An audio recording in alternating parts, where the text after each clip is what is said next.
अध्यक्ष महोदय, शासनाचा महत्त्वाकांक्षी प्रकल्प मेट्रो मीरा भाईंदरमध्ये मेट्रोला सुरुवात झाली 2019ला, जवळजवळ 2026 हा प्रोजेक्ट खूप रखडलेला आहे आणि ह्याच्यामध्ये मोठ्या प्रमाणात गैरव्यवहार आणि भ्रष्टाचार झाला आहे।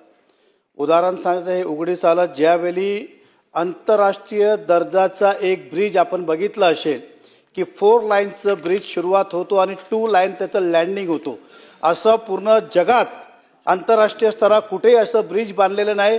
हा ब्रिजची डिझायनिंग कोणी केली, अधिकाऱ्याने त्याला का करू दिलं किंवा कॉन्ट्रॅक्टरने आपल्या मर्जीने केलं, हा टेंडरमध्ये होता, डीपीआर त्यांनी तयार केला, अशा अनेक प्रश्न आहेत।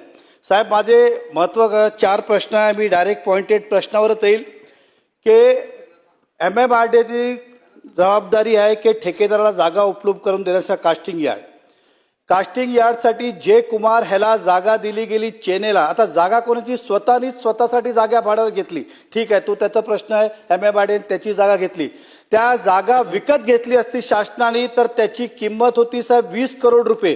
त्याला 5 वर्षात 120 कोटी रुपये भाडे दिले, 36 रुपये फुटानी। त्याला लागून 500 फुटावर दुसरा MMRDAचा प्रोजेक्ट चालू आहे, तिकडे भाड्यावर घेतली 7 रुपये, ते पण आज हे 36 रुपये फूट म्हणजे 20 कोटी जमिनीला 120 कोटी रुपये भाडं दिलं। त्याला लागून त्याला MMRDA दुसरीकडे जागा घेतली 7 रुपयांनी, तर ती जागाचं जे भाडं जास्तचं दिलेलं आहे ते परत घेणार का? आणि ज्या अधिकाऱ्यांनी हा रेडी रेक्टरपर्यंत रेट काढलं, रेटेबल व्हॅल्यू, त्याच्यावर आपण काय कारवाई करणार? हा पहिला प्रश्नच आहे। दुसरा, दहिसरला स्टेशनचं मूळ टेंडर कॉस्ट होती 43 करोड रुपीज, त्यामध्ये इंटरचेंजेसचं काही प्रमाण वाढलं तर ते गव्हर्नमेंटचा रेट प्रमाणे पैसे द्यायचे होते, 43चे कदाचित 50 झाले असते, 60 झाले असते, त्याला 73 करोडचं पेमेंट दिलं। हे कुठल्या नियमानुसार दिलं, कुठल्या व्हेरिएशन कमिटीने केलं, त्या कमिटीचा अधिकारी कोण होते? तर दुसरा प्रश्न, अशा ज्या प्रकारे त्याला मदत करण्यात आली पैशाची 73 करोड, 43च्या जागेवर 73, त्याचं आपण अधिकारी ज्यांनी ते मंजूर केलं त्याच्यावर कारवाई करणार का? आणि जे कुमारकडनं ते पैसे परत ते आपण घेणार का? कारण की ते रेट साहेब दिले SSR गव्हर्नमेंट रेटने द्यायला पाहिजे, त्याला लोकल एक्सपेक्टेड रेट मार्केट रेटने त्याला पैसे दिले गेले, म्हणून ते पैसे परत घ्या, हा माझा दुसरा प्रश्न आहे। तिसरा, कासरवडली गायमुख इकडे एक नवीन फ्लायओव्हरला मंजुरी दिली, त्याला कुठलंही टेंडर नाही, काय नाही, डायरेक्टच व्हेरिएशन प्रमाणे त्याला काम दिलं। म्हणजे हा असं झाला की एखादा जसं जागा मला झोपडा बांधतो, वॉचमॅनला आपण ठेवलं, त्याला जायला घर दिलं, त्याने हलू सगळं जागा हडपली, तसंच MMRDAने एक कॉन्ट्रॅक्ट काय दिलं, त्या व्हेरिएशनच्या नावावर 100 कोटीचे 1000 कोटीपर्यंत कामात तो घेऊन गेला। तर गायमुखला आपण एवढी काय घाई होती की विदाऊट टेंडर त्याला एवढं मोठं ते दिला, आता त्याला रेट कुठले धरले, त्याला कॉम्पिटिशन रेट का आलं, ह्याचा आता जबाबदार कोण? हा तिसरा प्रश्न मॅडम। चौथा प्रश्न माझा सर आहे की मीरा भाईंदरला एकूण 4 फ्लायओव्हर आहे, त्यामध्ये टेंडर कॉस्ट आहे 217 करोड आणि आमच्या माहितीप्रमाणे त्यांनी बिल पुटअप केले 600 समथिंग करोड, म्हणजे 620 करोड, 217चा 620 करोड हे समजलं नाही।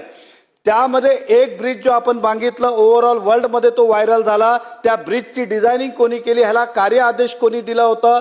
जे कुमार हा आपल्या मर्जीप्रमाणे जसं वाटेल तसं काम करतो। आता MMRDAचं ऑफिसला मॅडम आम्ही गेलो तर असं वाटतं MMRDAचं नाही, जे कुमारचं ऑफिस आहे, सगळे अधिकारी जे कुमारसाठी काम करता असं स्पष्ट दिसून आलंय। त्यानंतर साहेब 5वा प्रश्न, एक लास्ट प्रश्न साहेब, सेम स्टोरी, ही त्याची मॅन्युप्रॅक्टिस आहेत, हे आपण इन्क्वायरी केली पाहिजे। आपण ह्याला 2B ला 560 कोटीचं टेंडर, त्याला विदाऊट टेंडर काम दिलं व्हेरिएशन मध्ये, त्या काय कारण होता? तर कामामध्ये घाई होती। आज 1.25 वर्ष झालं काम तर पूर्णच न झालं, मग ते 560 करोड रुपये टेंडर त्याला आपण 2B साठी दिलं, त्याचं कारण काय? तर मॅडम ह्या सर्व गैरव्यवहार, पहिला प्रश्न होता आपण रेंट परत घेणार का? दुसरा प्रश्न होता दहिसरचा आपण 73 करोड दिले, ते आपण LAR रेटनी दिले, SSR रेटनी पैसे परत घेणार का? तिसरं, गायमुखचं फ्लायओव्हर जो विदाऊट टेंडर मंजूर केलं त्याच्यावर आपण कारवाई करणार का? आणि मीरा भाईंदरला 217 कोटी टेंडर आहे, त्या डिझाईन मध्ये जो फरक आला त्याला जबाबदार कोण, याची उत्तरं द्यावी।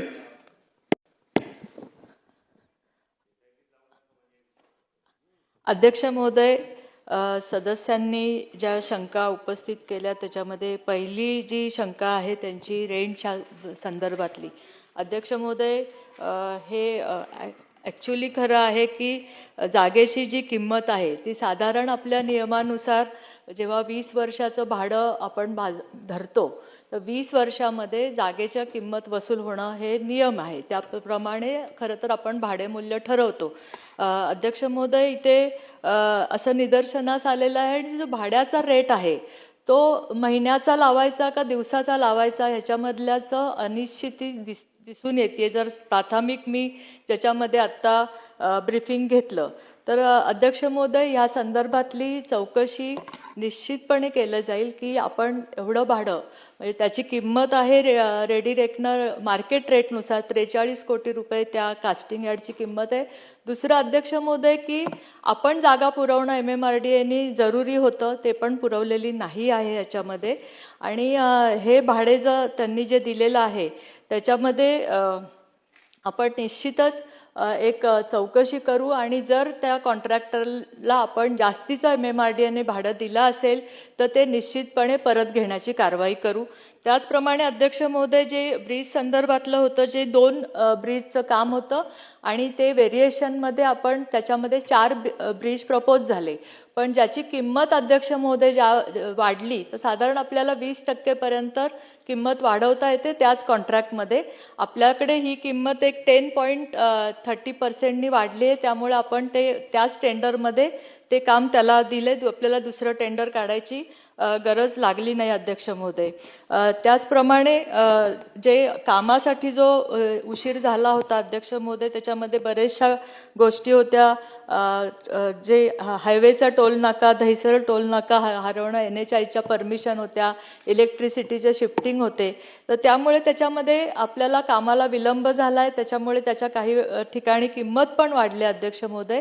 पण सदस्यांनी ज्या काही बाकीच्या शंका त्याच्यामध्ये उपस्थित केल्यात अध्यक्ष महोदय, तर मी त्यांना सांगू इच्छिते की जरूर याची चौकशी करण्यात येईल आणि जो पण पैसा MMRDAचा जास्त प्रमाणात कॉन्ट्रॅक्टरला दिलेला आहे तो वसूल केला जाईल आणि ह्याच्यात इतर गोष्टीत जर काही अनियमितता आढळली तर 100% त्याच्यावर कारवाई केली जाईल. नाही, याच्यामध्ये MMR रिजनमध्ये या जयकुमारच्या खूप तक्रारी आहेत.